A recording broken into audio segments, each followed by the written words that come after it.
Have you ever noticed how the absence of someone can feel heavier than their presence ever did? You go about your day, but every street, every song, every quiet moment carries their shadow. It's not just the memories you miss, it's the part of yourself that seem to exist only with them. And in the stillness, a question starts to whisper. How do you let go without losing who you are? How do you stop caring so much without becoming cold? The Stoics wrestled with these same questions centuries ago. They understood that detachment isn't about shutting down your heart, it's about steadying it. It's the quiet strength to care deeply while standing on your own feet, to hold someone in your memory without letting them hold your peace. In this journey, we'll explore 5 Stoic rules, not as distant philosophy, but as tools you can carry into your own life, to release your grip on what's slipping away and to reclaim the calm that was always yours. So, take a breath. Let the noise outside fade for a while. Walk with me through this. You may find that the peace you've been searching for has been within reach all along. Rule 1. Embrace life's impermanence. Have you ever tried to hold on to someone so tightly that the harder you gripped, the further they seemed to drift away? Maybe it was a friend you once spoke to every single day, a constant presence in your life, woven into your routines and your sense of self. Or perhaps it was a partner you believed would be there forever. One day, they were still part of your world, their voice and laughter a familiar comfort. And then, without warning or explanation, they began to fade. No argument, no betrayal, just a quiet distance that grew until all that remained was absence. And in that absence, we often suffer twice, once because they are gone, and again because we never prepared ourselves for the possibility that they could leave. Marcus Aurelius once wrote, "Everything we hear is an opinion, not a fact. Everything we see is a perspective, not the truth."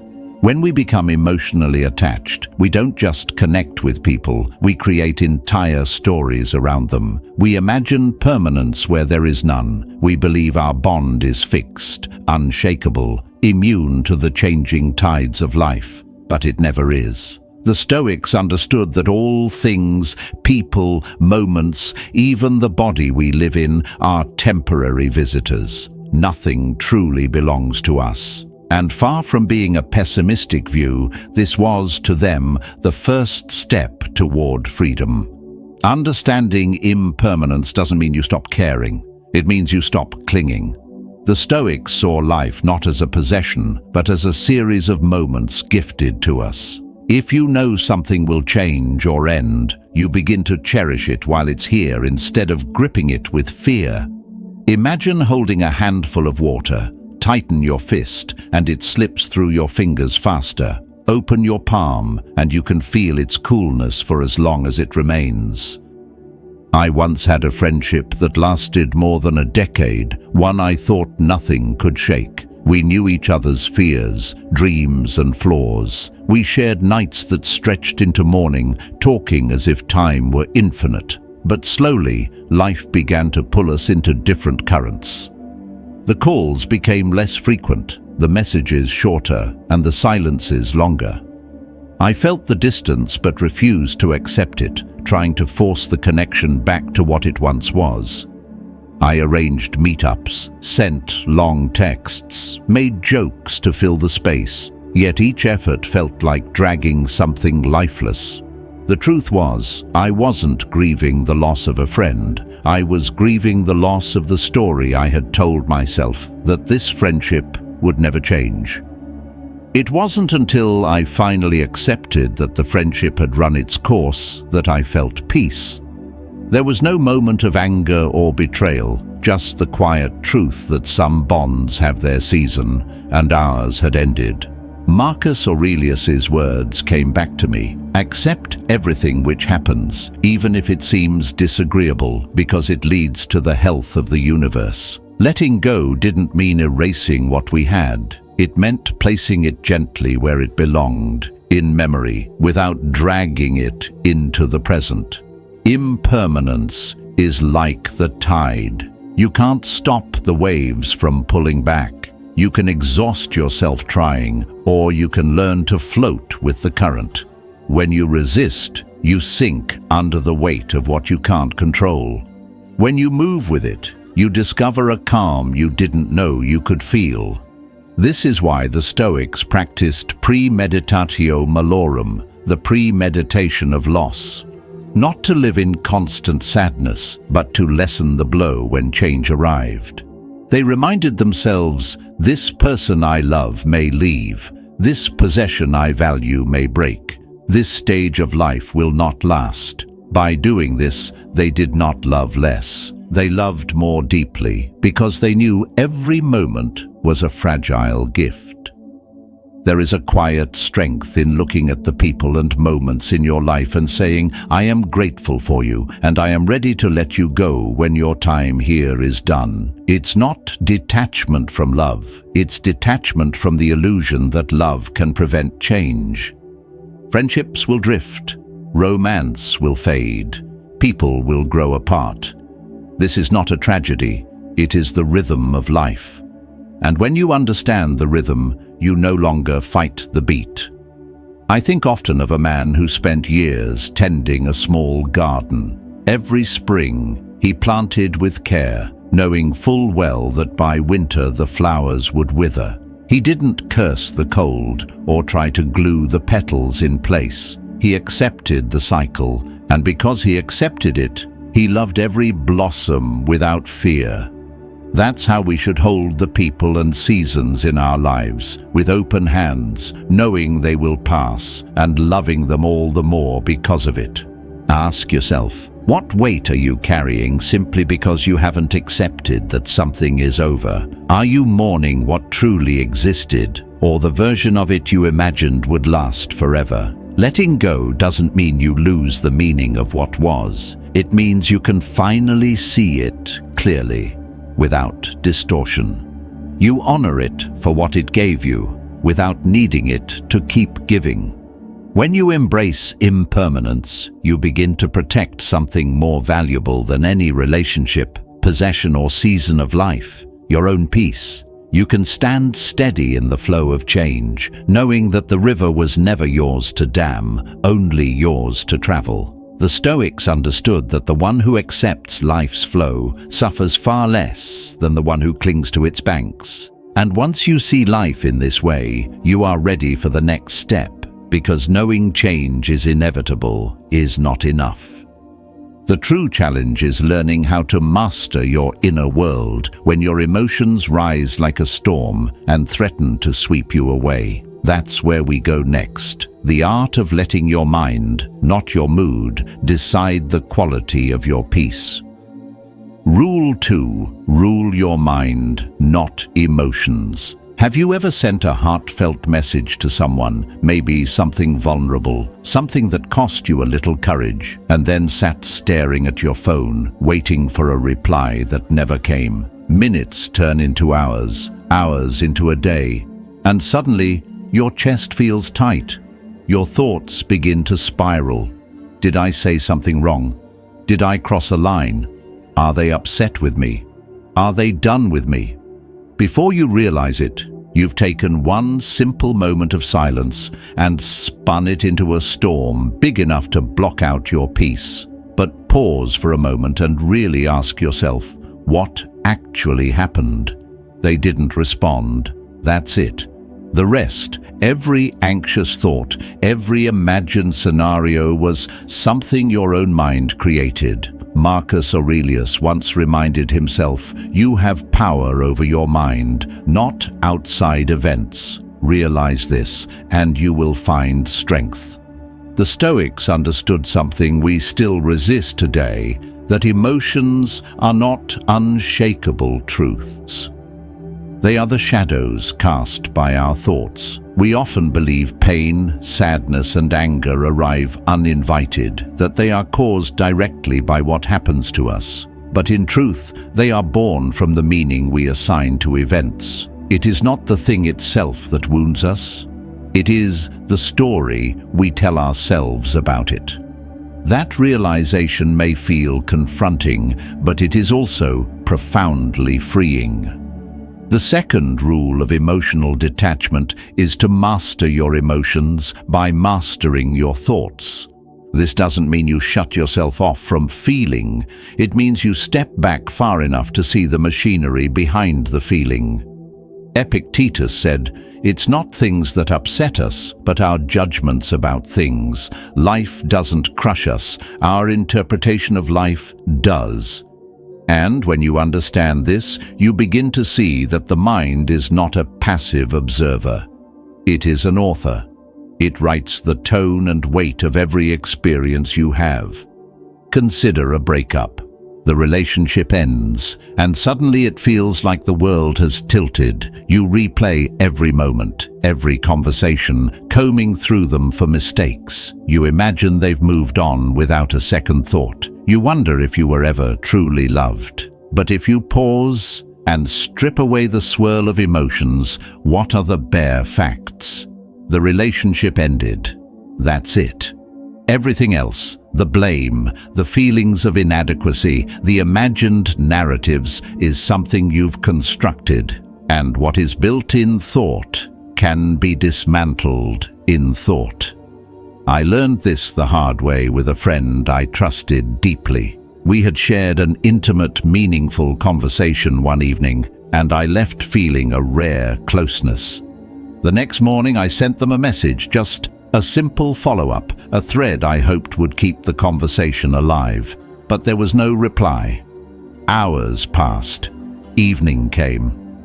By nightfall, I was convinced I'd said too much, that I'd overstepped, that perhaps I had damaged something we had built over years. My mind raced, and my emotions followed like leaves caught in the wind. But the next day, they replied warmly, explaining that they had faced a sudden family emergency and hadn't even looked at their phone. There was no offense, no distance, just reality. In that moment, I understood something I had known intellectually but had not lived deeply. My suffering had nothing to do with their silence and everything to do with my interpretation of it. Marcus Aurelius's words echoed in my mind. The soul becomes dyed with the color of its thoughts. My mind had dipped the moment into fear, insecurity, and false meaning. I could have chosen patience, but I chose speculation. And speculation is a thief of peace. This is the crossroads we stand at every day. Will we believe every thought that flashes through our mind, letting it drag us into a storm? Or will we pause, slow down, and ask, is this real or just a reaction? When you stop assuming that every emotional flare is a reflection of truth, you take back the steering wheel. Mastering your emotions is not about becoming cold or mechanical. It is about becoming sovereign. It is about refusing to let fear, anger, or insecurity write your story for you. The Stoics trained themselves to slow the instant reaction between event and emotion. Seneca wrote that we suffer more often in imagination than in reality.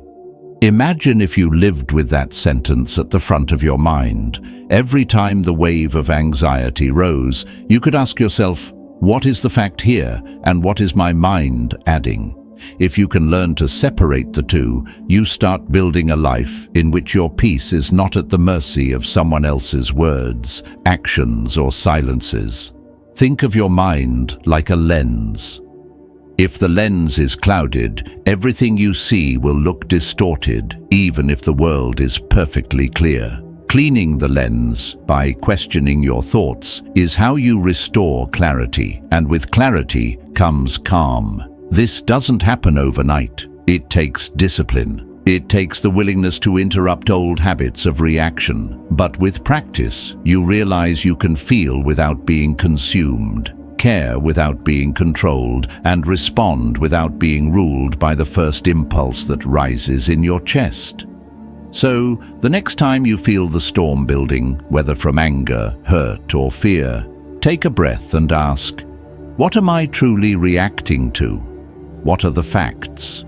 What story am I adding? If you find the courage to pause and examine, you'll often discover the storm was made of clouds your own mind had drawn. And if this reflection is striking something within you, I invite you to take a small step that keeps this conversation alive. Subscribe so we can keep walking through these Stoic truths together. And in the comments, write just 2 words: think clearly. Let them be a reminder to yourself and a signal to others who are learning to choose reason over reaction. Because when you reclaim the power of your mind, you open the door to a deeper resilience, the kind that doesn't just protect you from the storms you imagine, but steadies you for the changes you know are coming. And that is where we go next. Learning how to prepare your heart for loss before it arrives, so that when life shifts, you remain standing. Rule 3. Strengthen through negative visualization. Have you ever noticed how quickly your mind rushes to reject a difficult thought? You imagined losing someone you love, or picture your life shifting in a way you didn't choose, and almost instantly you push the image away. You tell yourself, don't think like that. Stay positive. We're taught to treat these thoughts like poison, as if thinking of them might somehow make them real. But the Stoics saw things differently. They believed that turning toward these fears, calmly, deliberately, and with discipline, was not an act of despair, but an act of preparation. Marcus Aurelius, writing in the quiet between his battles and political burdens, once said, "Do not disturb yourself by imagining the whole of your life's troubles at once. Rather, as each arises, meet it with calmness and self-control." This wasn't an encouragement to live in fear. It was a form of mental training. The Stoics called it premeditatio malorum, the premeditation of adversity. In modern words, we could call it negative visualization. And while the term may sound grim, its purpose is the opposite: to strengthen the spirit so that life's inevitable changes don't break you. At first, it's a difficult idea to accept. Why would anyone willingly imagine losing what they love? Why picture an empty chair at the table, or an unanswered phone call, or the absence of a voice that once filled your days? But the truth is, everything you love is already temporary: your relationships, your comforts, even your own body. You can deny that reality, pretending that permanence is possible, or you can prepare for it. And preparation doesn't numb the heart. It sharpens the soul. I learned this when one of my closest friends told me they were thinking of moving across the world. We had been almost inseparable: daily calls, endless inside jokes, long conversations that stretched deep into the night. The idea of them being gone felt impossible, like trying to imagine the sun not rising. My first instinct was to fight it. It won't happen. I'll talk them out of it. I'll find a way to make them stay. But every time I resisted, the fear grew heavier. Each day together felt tinged with the anxiety of what might come. That's when I decided to do the very thing my instincts told me not to. I started imagining life without them, not as a punishment, but as training. Each morning, I would sit quietly and walk through the reality I feared. I would picture the coffee shop we always met in, but with only my reflection in the window. I would see myself walking home after a long day, unlocking the door and finding silence instead of their voice. I let the ache rise, but I didn't stop there. I kept imagining until I could see myself building new routines, finding different ways to spend my evenings, and forming new connections that grew in the space they once filled. When the day came and they finally moved, it hurt deeply, but it didn't destroy me. I had already lived that goodbye in my mind 100 times. I had made peace with its shape before it arrived. The pain was real, but so was the calm underneath it. Seneca put it perfectly. He robs present ills of their power who has perceived their coming beforehand. By walking through the loss in my mind, I had weakened its ability to crush me. Think of how often we do the opposite. Maybe you're in a relationship right now, terrified it will end. You analyze every small delay in a reply, every change in tone, believing that if you're vigilant enough, you can prevent the ending. But that vigilance is exhausting, and it robs you of the joy of what you still have. Or perhaps you're afraid of losing your job, so you avoid thinking about it altogether until the day it happens, and you're left stunned, unprepared, and adrift. Negative visualization is the antidote to this shock. By rehearsing loss in your mind, you trade panic for readiness. The Stoics understood that clinging to permanence is what makes us fragile. If you believe that the people and things you love will always be exactly as they are today, you build your peace on sand. The moment life shifts, and it will, the foundation cracks. But when you accept impermanence, when you prepare for it in thought, you stop depending on the world to remain still in order for you to remain steady. Consider a mother who walks her young son to school each morning. She knows that one day he will no longer reach for her hand. So each morning she lets herself imagine that this might be the last walk like this. Not to dampen her joy, but to deepen it. The sound of his laughter, the warmth of his small fingers, these become treasures, not routines. And when the day comes that he runs ahead without looking back, she will still feel the ache, but she will also have the peace of knowing she truly lived those moments while she had them.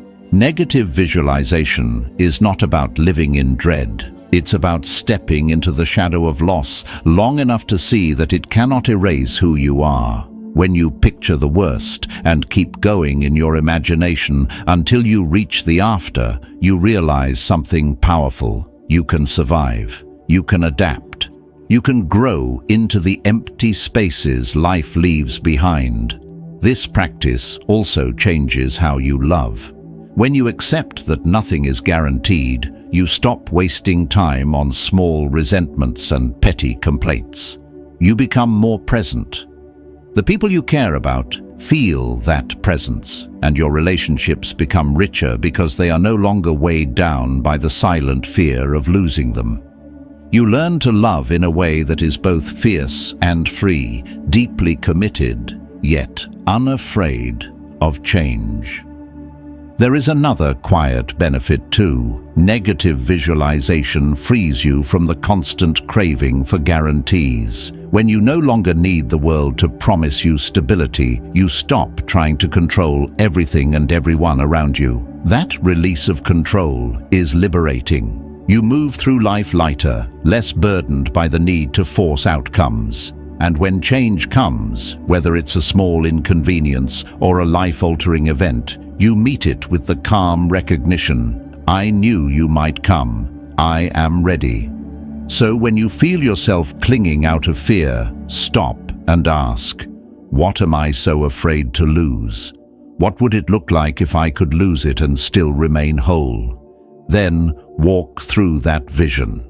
Let yourself feel the ache of absence, but also imagine the life that follows. The routines you would build, the strengths you would uncover, the unexpected joys that might find you in the space left behind.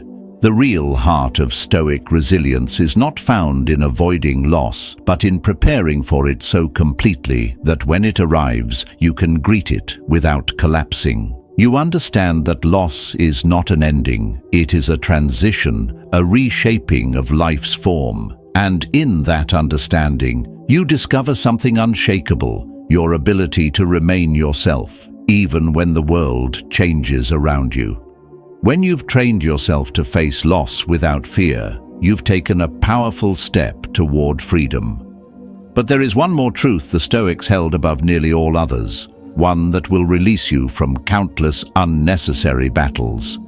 It is the art of letting go of everything you cannot control. And that is where we turn next.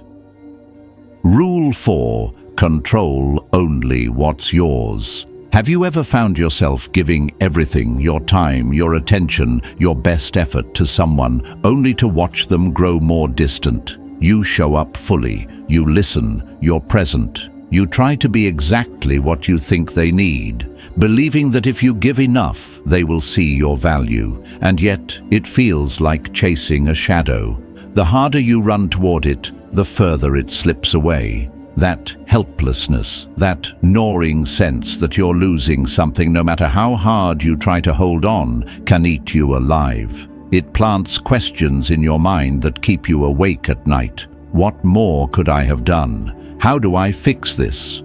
But the Stoics understood a truth that we often resist. Suffering begins the moment we try to control what was never ours to command. Marcus Aurelius wrote, "You have power over your mind, not outside events. Realize this, and you will find strength." In that one sentence lies a lifetime of freedom. Because much of our emotional pain, especially in relationships, comes from trying to bend reality to our will. We try to control someone's feelings, their choices, their behavior, as if their heart were a lever we could pull if we only learned the right sequence. We adjust ourselves, hide parts of who we are, work harder to be pleasing, all in the hope that they will respond in kind. But no matter how perfect you try to be, you cannot govern someone else's heart. I once found myself in a relationship where I felt like I had to earn my place every single day. I planned thoughtful dates, sent long and kind messages, tried to anticipate their needs before they even voiced them. And yet, the more I gave, the less I felt seen. When they withdrew, I pushed harder, believing effort could bridge the gap. But the gap only widened. Eventually, I burned out, not because I stopped caring, but because I was carrying a burden that was never mine. The problem wasn't that I wasn't enough. The problem was that I was trying to control their feelings for me, and feelings, especially someone else's, do not sit within our grasp. This is what the fourth rule of emotional detachment is about. Narrowing your focus to what is truly yours to control. Your thoughts, your actions, your choices. Nothing more. You can't make someone care. You can't force them to value you. You can't rewrite their priorities to place you at the center, but you can choose how you show up. You can decide whether to remain in a dynamic that leaves you drained or to walk away with your self-respect intact. When I finally stopped trying to manage their emotions and started managing my own expectations, something remarkable happened. I found peace. Not because they changed, but because I did. I let go of the illusion that my effort alone could hold the relationship together. I stopped measuring my worth by their response, and in doing so, I reclaimed my energy. Seneca once wrote, "It is not that we have a short time to live, but that we waste a lot of it. And one of the greatest wastes is spending our days trying to repair people who have no interest in being repaired, or waiting on validation that may never arrive. When your happiness depends on someone else's attention, you've handed them the keys to your peace. That's not love, that's captivity. Imagine a friendship where you are the one always reaching out. You check in, send thoughtful notes, remember important dates. Yet, they rarely initiate, never meet you halfway. At first, you try to excuse it. They're busy, they have a lot going on. But over time, the imbalance begins to sting. You start to wonder if you said something wrong, if you somehow failed them without realizing it. The Stoic response is not to spiral into self-blame, but to pause and ask, what here is truly mine to own? You cannot force them to care. You cannot dictate how they show up. But you can decide whether you want to keep pouring into a well that never fills. That decision belongs entirely to you, and within that choice lies your freedom. Emotional detachment in this context is not about becoming cold or indifferent. It's about releasing the need for someone to be different than they are in order for you to be at peace. It's about ending the chase, stopping the pattern of tying your worth to someone else's willingness to approve, love, or remain. You begin to build an inner autonomy, a steadiness that stands no matter who comes or goes.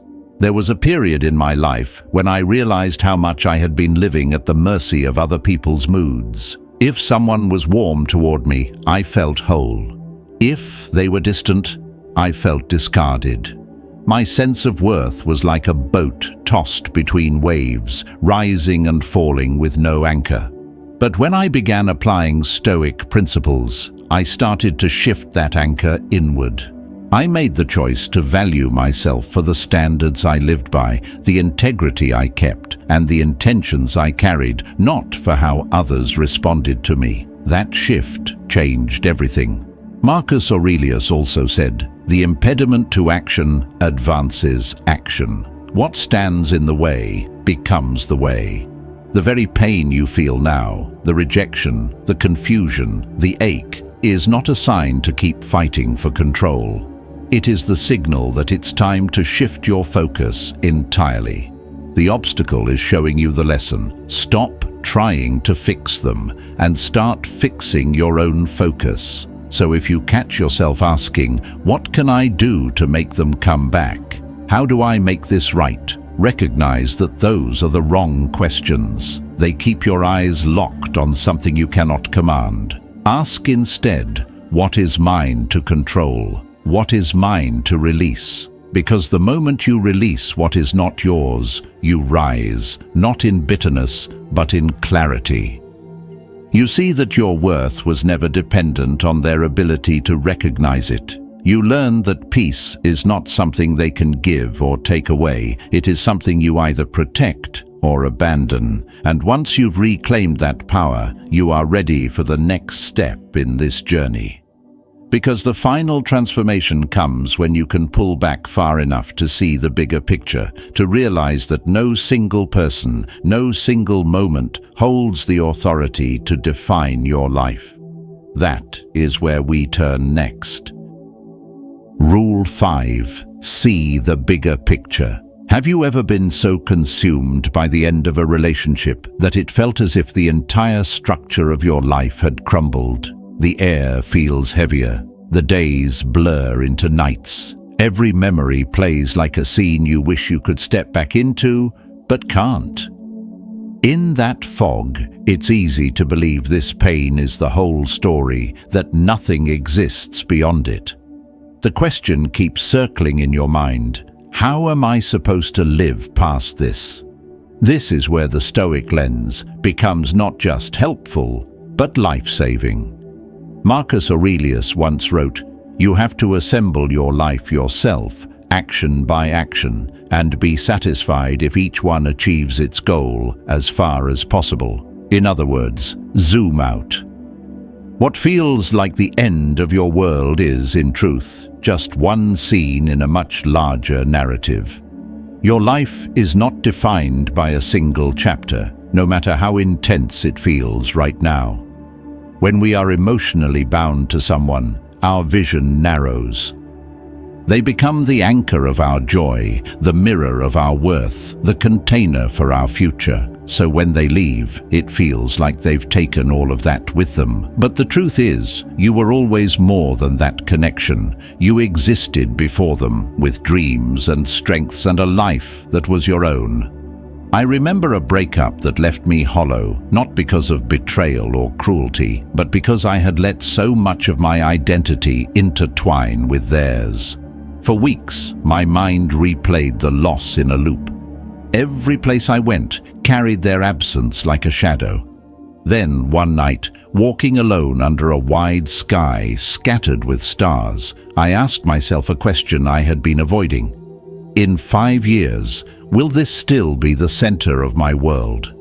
Will this person truly define the meaning of my life? That question cracked something open. I began to recall the other parts of myself that had been dormant, the passions I had set aside, the friendships I had neglected, the goals that had quietly waited for my return. I realized that this moment was not the end. It was a turning point. Perspective didn't erase the grief, but it reframed it. Instead of a void, I began to see a doorway. The Stoics teach us to lift our eyes to a higher altitude. Marcus Aurelius compared time to a river. Events rush past, carried away as soon as they appear, only to be replaced by others. Storms, no matter how violent, are temporary by nature. Seen from above, they are part of a much larger weather pattern you are meant to pass through, not drown in. So if you are in that place now hurting, I'm not telling you to deny it. I'm asking you to step back far enough to remember that your life is measured in decades, not days. Ask yourself, how many moments like this have I already survived? How many times have I risen when I thought I couldn't? The answer is always the same. You rose every time. You became someone new every time. That is not chance. That is growth etched into your character. When you reflect on the bigger picture, the grip that one person or one season has on your peace begins to loosen. You stop giving a temporary moment the power to define your permanent story. You begin to act not from panic, but from purpose. You understand that while this pain may be part of your life, it is not the entirety of it. This is the essence of emotional detachment, not the absence of feeling, but the presence of perspective. It is remembering that you are a whole being with a life far larger than any single connection, loss, or disappointment. And from that place of clarity, you can move forward with both gratitude for what was and openness for what is yet to come. Your story is still being written, and this is only one page. Remember, you can learn these principles in a single day, but true dominance and control are forged through real experience, not just theory. Power is not something you recite from memory. It is something you embody when the moment calls for it. Every challenge you face is an opportunity to put these lessons into action. Every time you hold your ground when others waver, every moment you remain calm when tension rises, you are building unshakable authority. There will be times when you slip, when you react instead of leading, when you feel the old habits pulling you back. That is not failure. It is training. Each setback is a mirror showing you exactly where to strengthen your mind and sharpen your approach. When that happens, return to these lessons. Listen again. Reflect on where your composure cracked and commit to sealing those gaps. Growth is not a straight climb. It is a cycle of testing, learning, and returning stronger. If you want to keep mastering this mindset, stay connected. Subscribe so these reminders are always within reach when life tests you. And in the comments, type "Stand tall" as your commitment to meet every situation with clarity and control. Carry this truth with you. Respect is not demanded. It is commanded by the way you move, speak, and hold yourself in every interaction. The more you practice, the less you will need to assert it, because people will feel it without you saying a word. Your presence will speak for you. So walk into your next challenge with the quiet confidence of someone who has already seen the outcome in their mind and knows they will prevail. And get ready, because in the next video, we will go even deeper into the strategies that turn moments of uncertainty into opportunities for absolute control.